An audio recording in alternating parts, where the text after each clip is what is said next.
So, magandang morning po sa atin lahat. Okay.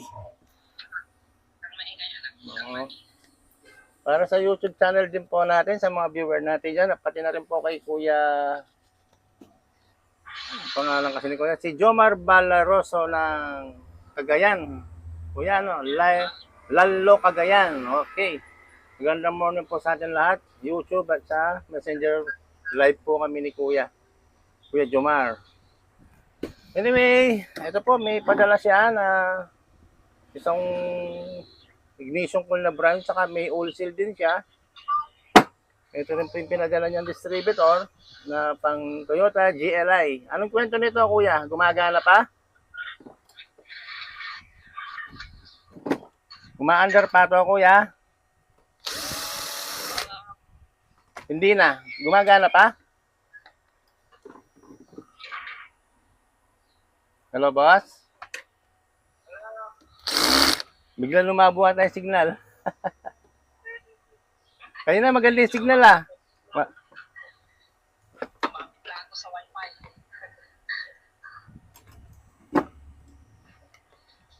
Gumagana pa to, kuya?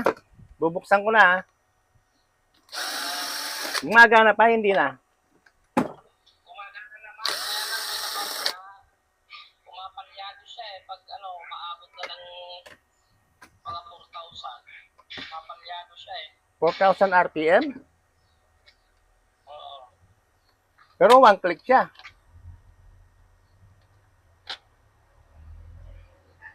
One click po siya. Oo, one click naman. Pag inapakan mo yung gas, hindi. Sa kapag sobrang init na, pag pinatay ko yung susi, pag inandag ulit, sobrang baba na ng okay naman. Pag mainit, naman siya sa 800 RPM, okay naman. Pero pag pinatay ko, sobrang baba na. Ang hindi maganda yata yung firing niya. Pag pinatay nyo, hard starting na siya. Hindi naman.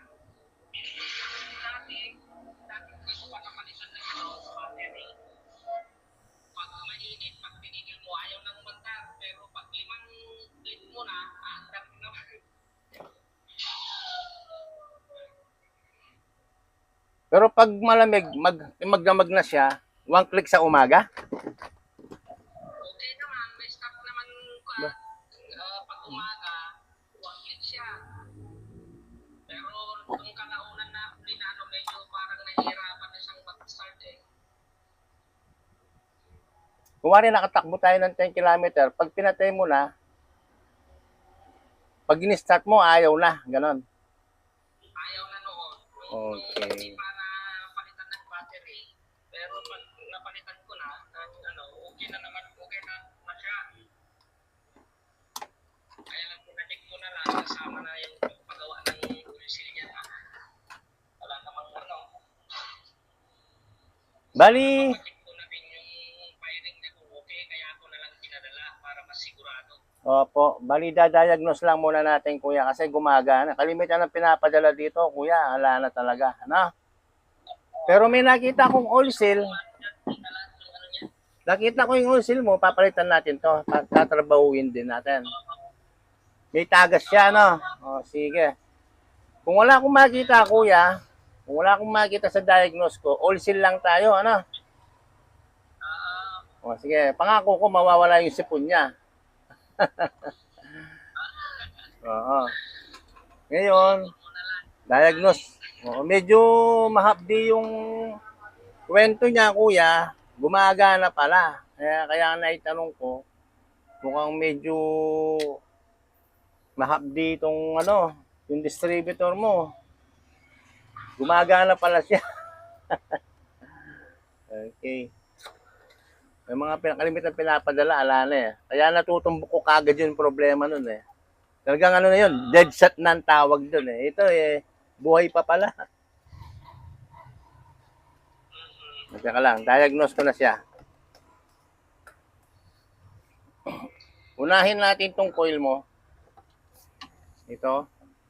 Itong black na malaki. Yung dating nakakabit na yan na luma, Oo. yung isa, bago yan kuya. Oo.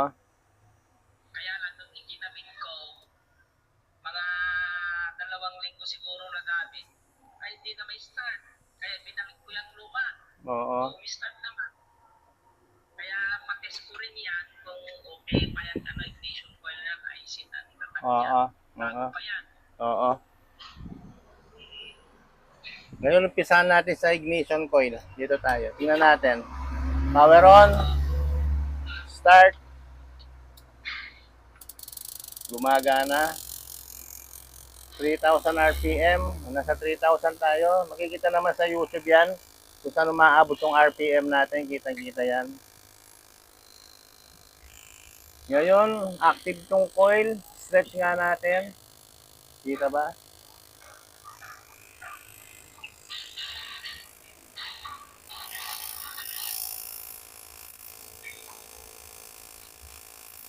Kita mo kuya, maganda yung coil mo.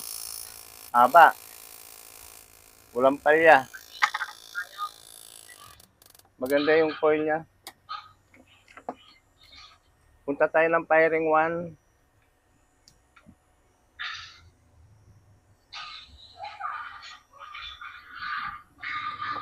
Power on. Ay, lipat natin sa Toyota. Lipat po natin sa Toyota yung connector. Pa-power on natin. Pag pinihit ko to, isang ikot, isang putok. Dito po mo nag-i-spark yan. Okay, kita ba sa camera?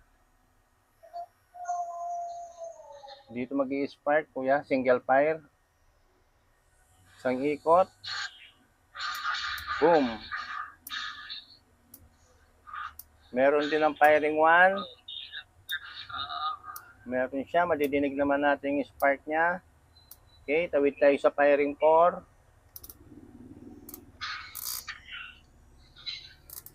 Okay, firing 4 tayo. Pagpihit ko nito, dito yung 1. Makikita sa camera kung saan tatapat itong pointer. Itong naka-flat head na to. Tatapatan yung daliri ko. Magpapaputok din. Yun, meron. 1, 3, 4, 2. 1, 3, 4, 2. 1, 3, 4, 2. Kompleto yung firing sender niya, firing 1 at firing 4. Ayos naman po sila. Ngayon, gawin tayo sa baby computer o yung tinatawag natin ICM. Kukonect tayo sa ICM. May nagkakarpintero ata dyan, kuya. Ang lakas.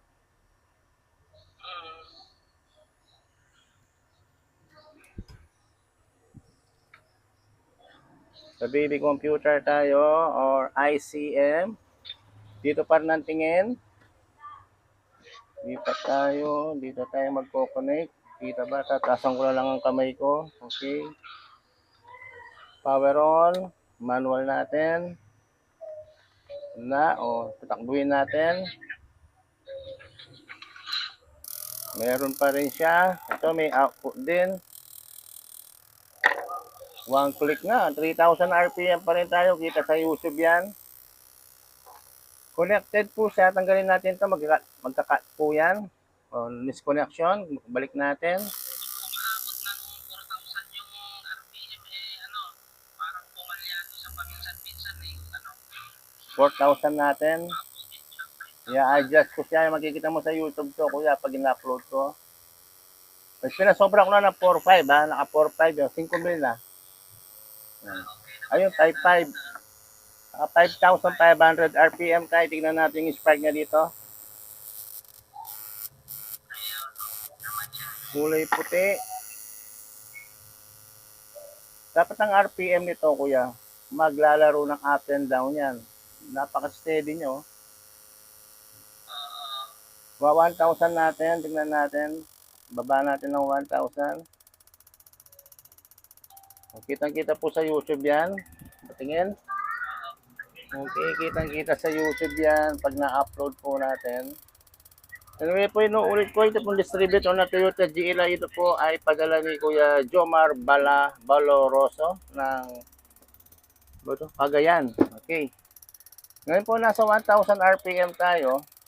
Kitang-kita naman yan. Subukan natin mag-engine off tayo. Tingnan natin kung mag-1 click siya. Yung bumagsak po yung RPM, start natin. Putay na, gumana pa din. 1,000. One click start. Patay. Sinde. Patay. Sinde na, one click. Naka-all seal lang siguro. Okay. Yan po sa mga viewer natin dyan. Makikita nyo man po, na-diagnose natin yung firing 1, firing 4, ICM, ignition coil. Kung suppressor lang yan okay lang yan. Dahil po yun ay filtrator ng overvolts. Base sa kwento kasi ni Kuya, gumagana siya. Pag na yung suppressor po, busted yan. Kahit anong gawin natin, hindi gagana yan. Pero gumagana. Ibig sabihin, ang ganda ng suppressor niya, oh. Kitang-kita naman. Okay?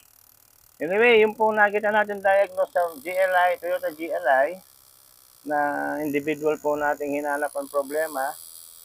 Wala pong matumbok yung tester natin na malfunction or busted parts. Malinaw po siya. Baling ginawa ni Kuya, pinadala lang para ma-diagnose na din at magpadala na rin siya ng oil seal. Malamang sinisipon po to, yung walang problema doon. Lalagyan ko ng Leosep. Okay. Okay. Oo. Saka tayo isang testing point ko yan para kung okay pa yan. Oo. Ngayon, ang gagawin po natin dahil mabusisi, matrabaho po ang pagkalas ng oil seal. Nasa ilalim po kasi niya yung lahat po ng component at mga accessories, lahat ng mga metal type, pati coil, palalabasin po natin. Ito lang ang tatrabahuin, medyo matagal po itong ayusin. Importante na diagnose po natin na clear po at walang 100% yung mga component niya ay zero malfunction at wala din busted. Okay mga component. Ngayon kung bibidyoan po natin ito, tatanggalin ng oil seal.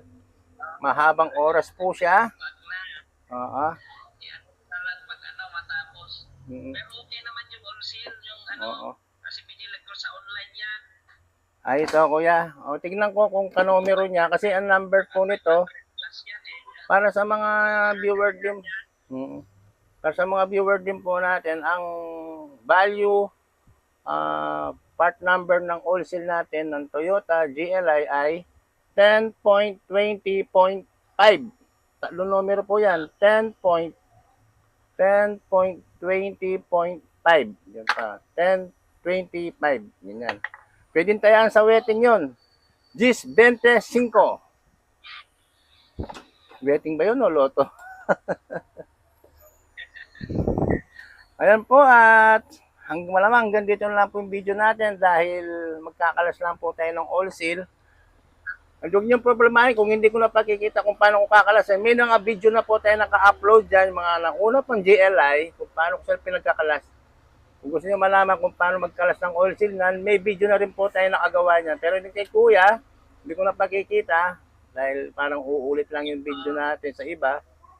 Yun, pero magpapalit tayo ng oil seal niya. Anyway, yun lang po. Ito po ay padala ni Kuya Jomar Valoroso ng Lalo, Cagayan. Ayan. Malinaw po na walang problema sa component or electronic system niya. Po. Sa mga subscriber viewer po natin, maraming salamat.